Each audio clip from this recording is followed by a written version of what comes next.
Yes, the dashcam Hardwire Kit cable only has 3 wires, but for the dashcam to operate properly, these wires still need to be connected to your car's electrical system correctly and safely.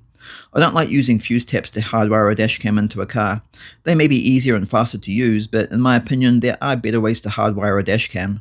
With the black probe of my multimeter connected to ground, and the red probe touching the wire we want to connect to, it should read positive 12 volts, but only with the ignition turned on. And it does. A dashcam is without any question one of the most important car tech gadgets any car owner could have. It provides fantastic security for you and your car when you're out driving on the roads with everyone else, including the added security it provides for your car when it is parked as well. However, that is only when it has been installed correctly, and when I say that I mean how it has been wired up, which should only ever be using a hardwire kit like this. But no, hardwiring a dashcam is not a job that everyone would attempt to do themselves, but unfortunately when a dashcam is not hardwired, this does also result in you not being able to use it to its full potential. And this is not good because it means you miss out on one of the most important features that a dashcam has to offer: parking monitoring. It is a well-known fact that the parking monitoring feature of a dashcam will not work if it's powered up using a cigarette lighter socket power adapter like this, which is also generally all that it comes supplied with as well. The reason parking monitoring is such an important feature to have and use is because if this feature did not work, it would mean that if your car was to get hit or broken into and parked, nothing would be recorded, resulting in you having no idea what happened to your car. Now you might be thinking, but for such an important feature, why would most dashcams only be supplied with a cigarette lighter socket power adapter like this then? And that is a very good question, and one that is also easy to answer as well, because of the cost. This is a dashcam hardwire kit, and yes, they can be expensive.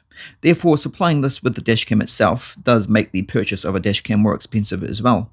So that is why a hardwire kit is always offered as a separate optional purchase, even though without it, it is not going to allow you to achieve the maximum potential and functionality from the dashcam. If you have never owned or installed a dashcam before, then there is a very high chance you have never ever seen or even heard of a hardwire kit before.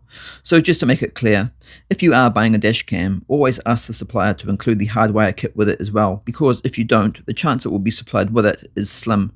Yes, it will cost you extra, but if you want full functionality from your dashcam, you're definitely going to need it. Now, some people will be watching this and thinking, you don't actually need to buy the original and more expensive hardwire kit with a dashcam because aftermarket kits are available as well, and they are cheaper. And while that is true, it is very important to note that not all of the aftermarket hardwire kits will be compatible with your particular dashcam either, and unfortunately a lot of people find this out the hard way. While a lot of the hardwire kits do function very similar, there are a few differences, so you do need to be aware of this. Okay, so now that we all know a hardwire kit is required if you want full functionality from your dashcam, and we also know that it looks like this, but if you have never installed a dashcam before, what exactly does this do and how is it different from a cigarette lighter socket power adapter? So I'll answer those questions now. First of all, in this video I'm using this hardwire kit here. It is the Kawa brand and this particular model is the PT01.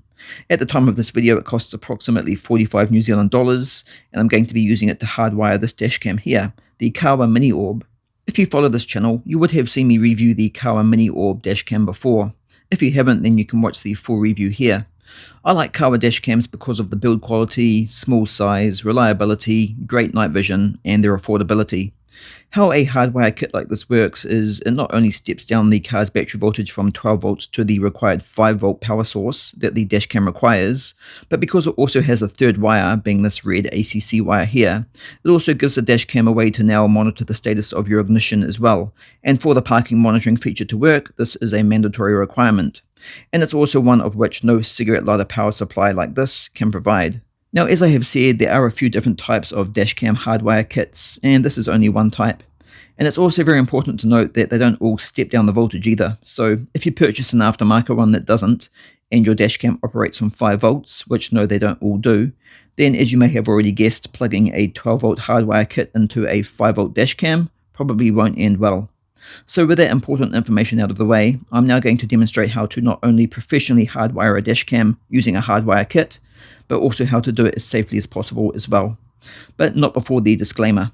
Please note I only recommend working on a car's electrical system to be done by an experienced professional. Without experience, you could cause serious damage to your car, yourself and others, also resulting in a fire or other serious injuries.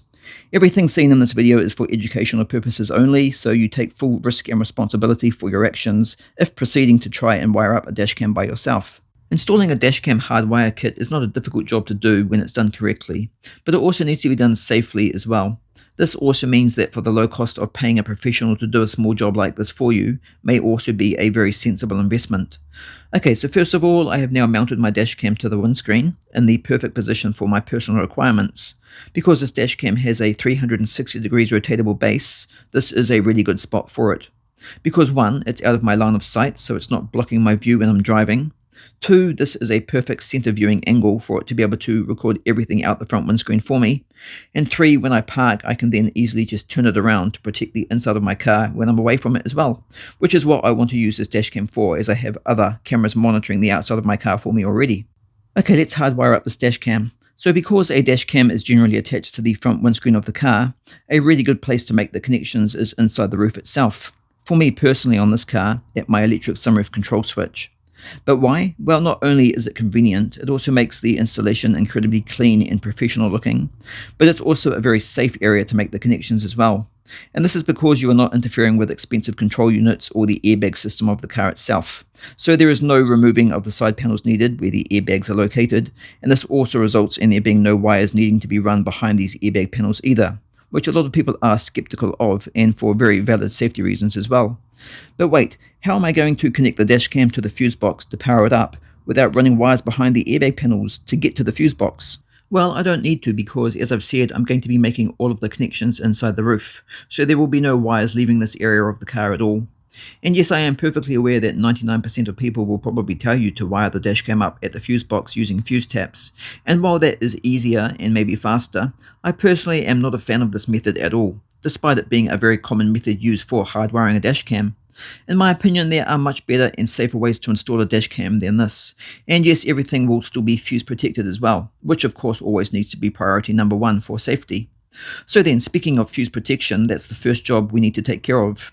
So the Hardwire kit has three wires: black, which needs to go to a chassis earth, red, which needs to go to a switched ignition source, and yellow, which needs to go to constant positive 12 volts. And because I'm bypassing the fuse box method altogether, this means I need to insert my own fuse holders onto both the red and yellow wires, and I'm going to do that using these universal fuse holders, which I have honestly used hundreds of. These fuse holders are not only cheap, but great to use as well, as all you need to do is cut the wire and then solder one of these metal fuse holder connectors to each end of the wire. Then you just clip the plastic housing over both of the connectors and you have a fuse holder. If you're wondering why am I soldering them instead of using a crimping tool, the reason for that is because I honestly hate anything to do with crimping and those type of connectors. I want a perfect connection and one that doesn't corrode, and crimping does not provide that. I also hate the look of crimping connectors as well. They can look tacky and unprofessional, but hey, that is just my opinion, of course. So once I have installed the fuse holders to both the Red ACC wire and the Yellow VCC power wire, it's time to connect the wires to the car. By the way, what amperage fuses am I using here? These are both 3 amp blade fuses. My Hardwire kit is only rated at a maximum output of 2.4 amps, so 2.5 amps would be better, but I don't have any in stock, so I will be replacing these 3 amp fuses at a later date. And if you're wondering why have I installed a fuse to the ACC wire as well, isn't one fuse on the VCC power wire enough? No, it most definitely is not. If the ACC wire was to ever get crushed and went to ground, and there was no fuse on this wire, this could easily result in a fire, so you must always put fuses on both of the wires. Okay, so as you have seen, I've already removed the roof trim, which on this car is incredibly easy to do, is you just grab the edges of both the light and switch panels and pull them downwards, and they're not tight at all. By the way, if you don't follow this channel and you haven't already noticed, this car I am working on is a 2013 Alfa Romeo Giulietta QV. And being a high-spec version, the entire roof of the car is glass, unlike the lower spec models. This also makes wiring a dashcam up on this particular car very easy to do as well. Okay, so the first wire we will connect is the ACC wire. On this car, that will be this blue wire with the white stripe here, or on this other plug here. So you have two options, but I'm going to be making all the connections at this plug here, as on this model that plug is also not used at all. If you were trying to find the ACC wire on your car, you would connect the black probe of your multimeter to chassis ground, and then using the red probe, start probing wires until you find one that reads positive 12 volts, but only when the ignition is turned on. Also keep in mind that on a lot of cars, a lot of switched power sources can be on timers as well, resulting in the switched ignition wire staying powered up for a certain amount of time, even after the ignition is turned off as well. I definitely do not recommend connecting to those wires. Cars are purposely designed this way with these timed ignition wires to allow things such as electric windows and electric seats to still work for a certain time period after turning off the car. But on this car, this wire here does not function that way at all, so let's make the connection. I'm just going to strip back the wire insulation on the wire I need to connect to, wrap my wire around it, and then again, using a soldering iron, solder the connection properly. I will then wrap some insulation tape around the connection so it cannot short out. You can use heat shrink tubing if you want to, but once again, I personally am not a fan of using heat shrink tubing either. Please also note, always disconnect the negative lead of the car battery before you make any soldering connections or any other type of connection in general to prevent damage to the car and yourself. Okay, the next wire to connect is the yellow VCC power wire. Again, we have two options for this connection as well. Option 1 is at the light controller here on this red wire with a black stripe, or option 2, which I'm going to be again using, is at this plug again on the red wire with a green stripe. If you were trying to find this wire on your car, it would be the wire that reads positive 12 volts at all times, irrespective of whether the ignition is on or off.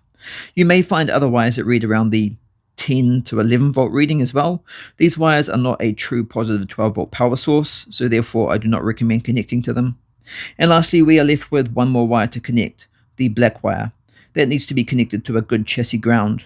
Now this black wire here is ground, but because we don't know exactly what else this wire is connected to, it's always best to connect the black wire to a screw or bolt that is screwing somewhere into the metal body of the car itself. But why? Well, because we don't know exactly what this black wire is connected to, it's possible that if we connect to it, although it would probably still work, it could also provide interference on this wire as well.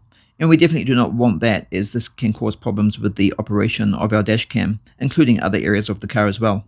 So the screw here definitely screws directly into the metal body of the car, so we're going to connect the black wire to that screw. I have soldered a metal lug to this wire as well, which you may have already noticed before, and that's just so I can put the screw through it. To find a good chassis ground on your car, I would always recommend looking for a screw or bolt first. If you put the negative black probe of your multimeter to the screw, and the red probe to positive 12 volts, your multimeter should read 12 volts. If it doesn't, then that screw will only be screwing into plastic and not the metal body of the car itself, so you will need to find another location on your particular car. And that's it, all 3 wires of the dashcam hardwire kit are now connected. I would now recommend testing the dashcam first before reassembling the car, just to make sure everything is working okay. As for the USB-C cable that is on the other end of the hardwire interface, and that plugs into the dashcam itself, I have just tied it up and hidden it inside the roof, and then run the USB-C connector out of the front of the roof lining and down to the dashcam. To keep the cable looking tidy, I have used short cable ties around the cable and then just tuck them underneath the rear view mirror housing itself, just so the cable is not hanging down and looking untidy, which never looks nice at all. So we have now installed the dashcam hardwire kit to the car correctly, professionally and safely, and yes, it is working perfectly. Everything is fuse protected. We haven't needed to run any wires away from this area. We haven't touched the fuse box. We haven't touched anything to do with the airbag system. We haven't used any fuse taps. All the connections we have made are solid, clean, reliable and corrosion free, and the installation is very clean and tidy as well. This all resulting in a very professional and safe way to hardwire a dashcam. Now, even though I am a big fan of Kawa products, I won't be going into any details about how good or how well this dashcam actually works in this video, as I have already demonstrated all of that in the mini or preview video. But if you're looking for a good, small size and affordable dashcam, then I would recommend checking it out in this video here. Anyway, that now brings us to the end of another video, and that is how to professionally hardwire a dashcam using a hardwire kit.